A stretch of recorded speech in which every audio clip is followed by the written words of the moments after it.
Mahankali temple కు అమ్మవారి దర్శనానికి నేను కూడా దర్శనం చేసుకొని వచ్చిన.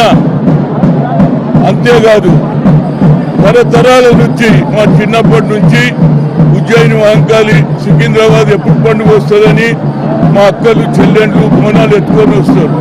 వాళ్ళ కోరిక కూడా మంచిదే, మాకు మంచి మొగడు దొరకాలి, మంచి అత్తమామలు దొరకాలని వాళ్ళు కూడా ఆలోచిస్తారు. అదేవిధంగా రైతులు అంటారు మాకు మంచి వర్షాలు పడాలి, మంచి పంటలు పండాలి అని కోరుతారు. నిరుద్యోగులు కూడా ఏమడుగుతున్నారు, మాకు ఉద్యోగాలు కావాలంటున్నారు. రేవంత్ రెడ్డి గారు నిన్ననే చెప్పిండు కదా జాబ్ క్యాలెండర్, ఇక చూడు అందరికి ఉద్యోగాలే వస్తాయి. అదేవిధంగా 2 లక్షల రుణమాఫీ కూడా చేశాడు. ఢిల్లీకి పోయినా పోత అమ్మవారి దర్శనం చేసుకొని కూడా పోయిండు.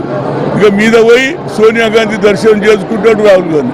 కనుక వాళ్ళు కూడా ఏమంటారు, వాట్ అబౌట్ 6 డిక్లరేషన్ చేస్తున్నావా లేదా అని అడుగుతారా లేదా? కానీ అపోజిషన్ వాళ్ళు ఎంతసేపటికి ఏం చేయలేదు. అరే మీరు 10 ఏళ్లలో ఏం చేసిర్రా బాబు? హరిజన్ ముఖ్యమంత్రి అంటే చేసిర్రా? అదేవిధంగా నరేంద్ర మోడీ 2 కోట్ల ఉద్యోగాలు ఇచ్చిండా? Black money తెస్తానని తెచ్చిండా? 15 లక్షలు జమ చేసిండా?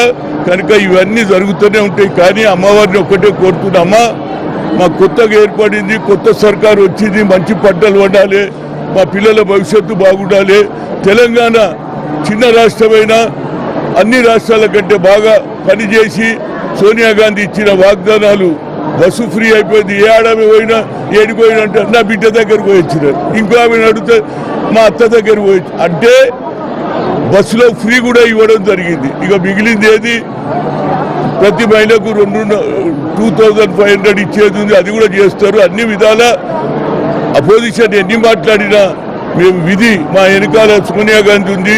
అదేవిధంగా ఇవాళ ఉజ్జయిని మహంకాళి టెంపుల్ ఉంది, అమ్మవారు కూడా తప్పనిసరిగా చేయమని చెప్తుంది.